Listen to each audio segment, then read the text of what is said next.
পুঁইমাচা বিভূতিভূষণ বন্দ্যোপাধ্যায়। সহায়রী চাটুর্যে উঠানে পা দিয়াই স্ত্রীকে বলিলেন, একটা বড় বাটি কি ঘটি যা হয় কিছু দাও তো, তারকখুড়ো গাছ কেটেছে, একটু ভালো রস আনি। স্ত্রী অন্নপূর্ণা ঘরের রান্নাঘরে দাওয়ায় বসিয়া শীতকালের সকালবেলা নারিকেল তেলের বোতলে ঝাঁটার কাঠি পুড়িয়া দিয়া 2 আঙুলের সাহায্যে ঝাঁটার কাঠি সংলগ্ন জমানো তেলটুকু সংগ্রহ করিয়া চুলে মাখাইতেছিলেন। স্বামীকে দেখিয়া তাড়াতাড়ি গায়ের কাপড় একটু টানিয়া দিলেন মাত্র, কিন্তু বাটি কি ঘটি বাহির করিয়া দেবার জন্য বিন্দুমাত্র আগ্রহ দেখাইলেন না, এমনকি বিশেষ কোনো কথাও বলিলেন না। সহায়রী অগ্রবর্তী হইয়া বলিলেন, কি হয়েছে, বসে রইলে যে, দাও না একটা ঘটি। খেন্তি টেন্তি সব কোথায় গেল এরা, তুমি তেল মেখে বুঝিয়া ছোবে না। অন্নপূর্ণা তেলের বোতলটি সরাইয়া স্বামীর দিকে খানিকক্ষণ চাহিয়া রইলেন, পরে অত্যন্ত শান্ত সুরে জিজ্ঞাসা করিলেন, তুমি মনে মনে কি ঠাউরেছ বলতে পারো? স্ত্রীর অতিরিক্ত রকমের শান্ত সুরে সহায়রীর মনে ভীতির সঞ্চার হইল। ইহা যে ঝড়ের অব্যবহিত পূর্বের আকাশের স্থির ভাব মাত্র, তাহা বুঝিয়া তিনি মারিয়া হইয়া ঝড়ের প্রতীক্ষায় রহিলেন, কিন্তু আমতা আমতা করিয়া কহিলেন, কেন, কি আবার কি? অন্নপূর্ণা পূর্বাপেক্ষাও শান্ত সুরে বললেন, দেখো, রঙ্গ করো না বলছি, ন্যাকামি করতে হয় অন্য সময় করো। তুমি কিছু জানো না, কিছু খোঁজ রাখো না। অত বড় মেয়ে যার ঘরে, সে মাছ ধরে আর রস খেয়ে দিন কাটায়, কি করে বলতে পারো? গায়ে কি গুজব রুটেছে জানো? সহায়রী আশ্চর্য হইয়া জিজ্ঞাসা করিলেন, কেন, কি গুজব? কি গুজব জিজ্ঞাসা করো গিয়ে চৌধুরীদের বাড়ি।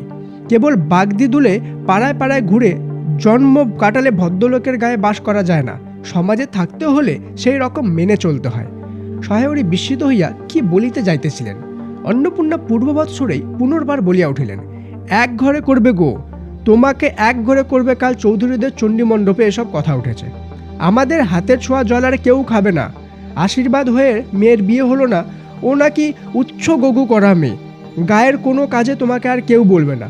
যাও, ভালোই হয়েছে তোমার, এখন গিয়ে দুলে বাড়ি বাগদি বাড়ি উঠে বসে দিন কাটাও।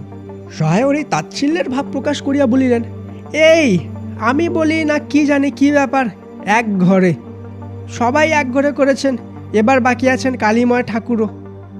অন্নপূর্ণা তেলে বেগুনে জ্বালিয়া উঠিলেন, কেন, তোমাকে এক ঘরে করতে বেশি কিছু লাগে নাকি? তুমি কি সমাজের মাথা নাকি একজন মাতব্বর লোক?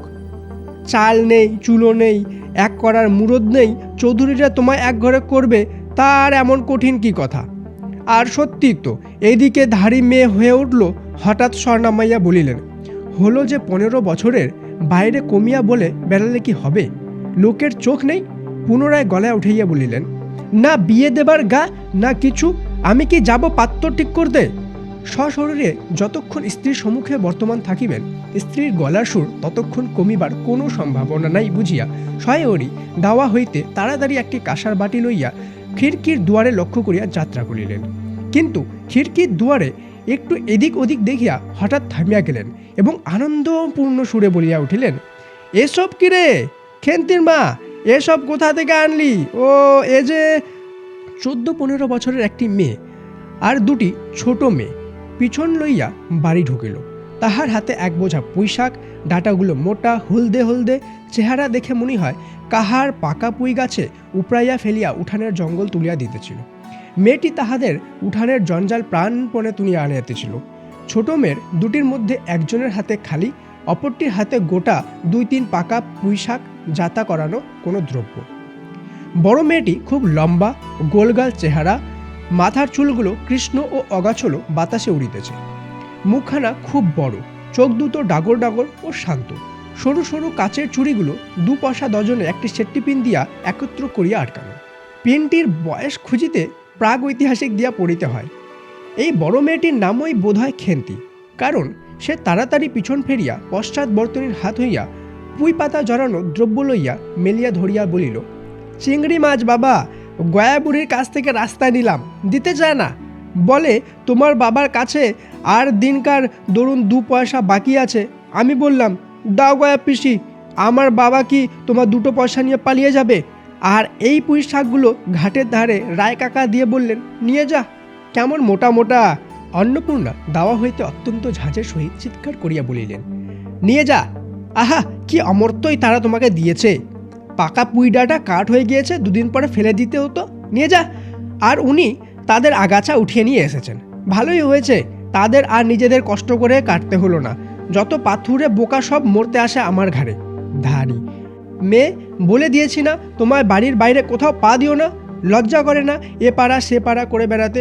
বিয়ে হলে যে 4 ছেলের মা হতো, খাওয়ায় নাম আর জ্ঞান থাকে না। না, কোথায় শাক কোথায় বেগুন এসব করে বেড়াচ্ছে, কোথায় রস কোথায় ছাই কোথায় পাশ। ফেল বলছি ওসব, ফেল।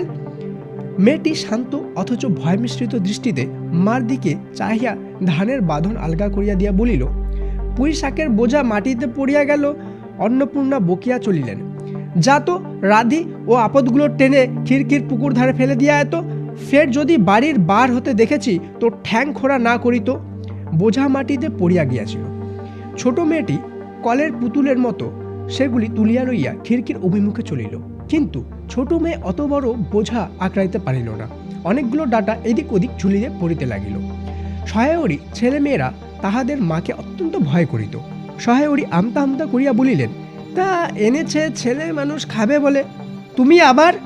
বরং পুঁই শাকের বোঝা লইয়া যাইতে যাইতে ছোট মেয়েটি ফিরিয়া দাঁড়াইয়া আর মুখের দিকে চাহিল।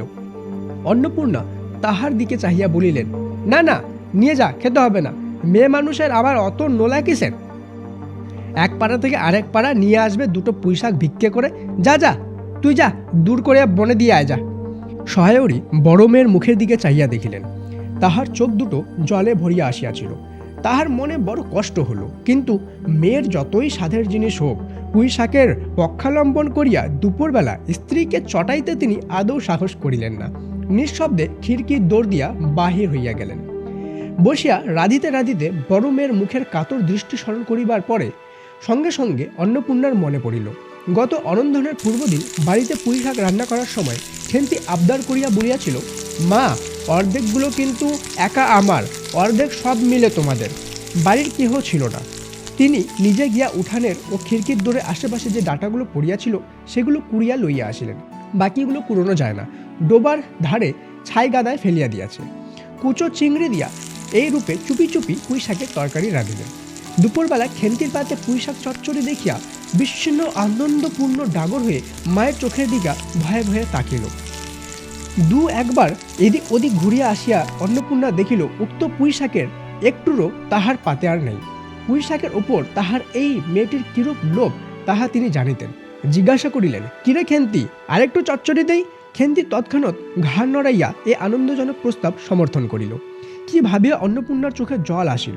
চাপিয়া গিয়া তিনি চোখ উঁচু করিয়া চালের বাতায় গোজা ডালা 2 শুকনা লঙ্কা পাড়িতে লাগিলেন। কালীময়ের চণ্ডীমণ্ডপে সেদিন বৈকালবেলা সহায়রীর ডাক পড়িল। সংক্ষিপ্ত ভূমিকা হাদিবার পর কালীময় উত্তেজিত সুরে বললেন, সেসব দিন কি আর আছে ভায়া? এই ধর কেষ্ট মুখুজ্জে, স্বভাব নইলে পাত্র দেবে না, স্বভাব নইলে পাত্র দেবে না করে কি কাণ্ডটাই করিলে। অবশেষে কিনা হরির ছেলেটাকে ধরা পড়ে মেয়ের বিয়ে দেবে তবে রক্ষা। তার কি স্বভাব! রাম বলো 6-7 পুরুষের ভঙ্গ, পচা ক্ষত্রিয়। পরে সুর নরম করিয়া বলিলেন, তা সমাজের যেসব শাসনের দিন কি আর আছে? দিন দিন চলে যাচ্ছে, বেশি দূরে যাই কেন? এই যে তোমার মেয়েটি 13 বছরের। সহায়রী বাধা দিয়া কিছু বলিতে গেলেন। এই শ্রাবণে 13, আহা, 13 আর 16 তফাৎ কিসের শুনি? 13 আর 16 তফাৎটা কিসের? আর সে 13ই হোক, চাই 16ই হোক, চাই 50ই হোক, তাতে আমাদের দরকার নেই। সে তোমার হিসাব তোমার কাছে। কিন্তু পাত্তর আশীর্বাদ হইয়া গেল, তুমি বেঁকে বসিলে কি জন্য শুনি? ও তো এরকম উচ্চগুচ্চ করা মেয়ে। আশীর্বাদ হওয়াও যা, বিয়ে হওয়াও তা, 7 পাকের যা বাকি। সমাজে বসে বসে তুমি এইসব কাজগুলো করবে আর আমরা বসে বসে দেখব, এ তুমি ভেবো না। সমাজের বামুনদের যদি জাত মারাবার ইচ্ছা না থাকে, মেয়ের বিয়ের বন্দোবস্ত করে ফেলো। পাত্তর রাজপাত্তর না হলেও পাত্তর মেলে না।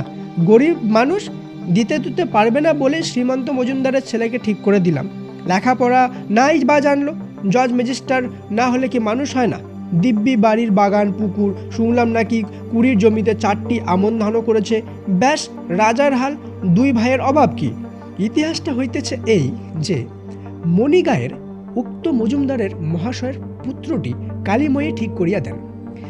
কেন কালীময় মাথা ব্যথা করিয়া সহায়রীর মেয়ের বিয়ের সম্বন্ধ মজুমদারের মহাশয়ের ছেলের সঙ্গে ঠিক করিতে গেলেন, তাহার কারণ নির্দেশ করতে যাইয়া কেহ কেহ বলেন, যে কালিময় নাকি মজুমদারের মহাশয়ের কাছে অনেক টাকা ধার করেন, অনেক দিন সুদ পর্যন্ত বাকি, শীঘ্র নালিশ হইবে ইত্যাদি। এ গুজব যে শুধুই অবান্তর তাহা নয়, ইহার কোনো ভিত্তি আছে বলিয়াও মনে হয়। ইহা দুষ্টু পক্ষের রটনা মাত্র। যাহাই হোক, পাত্রপক্ষ আশীর্বাদ করিয়া যাওয়ার দিন কতক পরে সহায়রি টের পান পাত্রটি কয়েক মাসের পূর্বে নিজের গ্রামে কি একটা করিবার ফলে গ্রামের এক কুম্ভকার বধূর আত্মীয় স্বজনের কাছে বেদার প্রহার খাইয়া কিছুদিন নাকি শয্যাগত ছিল। এরকম পাত্রে মেয়ে দিবার প্রস্তাব মনোপুত না হয় সহায়রি যে সম্বন্ধ ভাঙ্গিয়া দেন।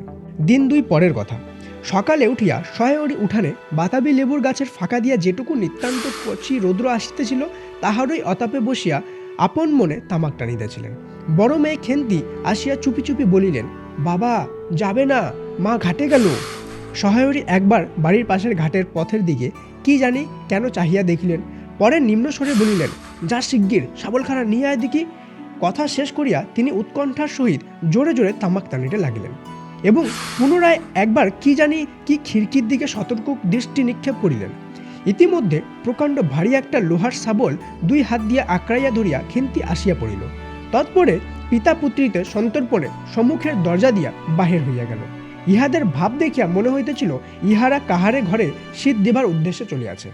তো বিভূতিভূষণ বন্দ্যোপাধ্যায়ের লেখা পুঁইমাছা গল্পটির আগে আরও অংশ রয়েছে, যেগুলো তোমরা জানলে অবশ্যই তোমরা খুব মজা পাবে, খুব ভালো লাগবে, ঠিক আছে? তো সেই জন্য সাবস্ক্রাইব করে রাখো পার্ট 2 এবং পার্ট 3 পাওয়ার জন্য। তারই সাথে এমনই ধরনের সমস্ত রকম অ্যানিমেটেড ক্লাস, শুধুমাত্র বাংলা না, বাংলা সমস্ত গল্প কবিতার নাটক, ইংলিশেরও সেম সমস্ত গল্প কবিতার নাটক পাওয়ার জন্য অবশ্যই সাফল্যের অনলাইন ক্লাসে তোমাকে জয়েন হতে হবে। শুধু বাংলা ইংলিশ না, পলিটিক্যাল সায়েন্স, জিওগ্রাফি সমস্ত কিছু কিন্তু অ্যানিমেটেড ক্লাসের মাধ্যমে পেয়ে যাবে। তোমরা লাইভ ক্লাসেস পাবে, রেকর্ডেড ক্লাসেস পাবে এবং এক্সপার্ট দ্বারা তৈরি স্মার্ট নোটও পাবে, যেগুলো মাত্র 249 একবার পেমেন্ট করে, মানে 249 টাকা একবার পেমেন্ট করে সম্পূর্ণ সেমিস্টারের ক্লাস তোমরা পেয়ে যাবে। সেটাতে যদি জয়েন করতে চাও তাহলে দেখো পিন কমেন্ট আর ডেসক্রিপশনে হাউ টু বাই বলে বা হাউ টু জয়েন বলে একটা লিঙ্ক দিলাম। সেই লিঙ্কটা যদি ক্লিক করো তাহলে তোমাকে স্টেপ বাই স্টেপ সেখানে বলে দেওয়া আছে। যাও, এটাই সুবর্ণ সুযোগ, অবশ্যই জয়েন হয়ে যাও। এটা পশ্চিমবঙ্গের সবচেয়ে অ্যাডভান্স ক্লাস এবং সবচেয়ে অ্যাফোর্ডেবল ক্লাস, ঠিক আছে? অবশ্যই জয়েন হয়ে যাও। তো দেখা হচ্ছে তোমাদের কাছে নেক্সট একটা ভিডিওতে। ততক্ষণ পর্যন্ত লাইক করে দিও, ভিডিওটা সমস্ত ফ্রেন্ডের সাথে শেয়ার করে দিও। Thank you so much and may God bless you all.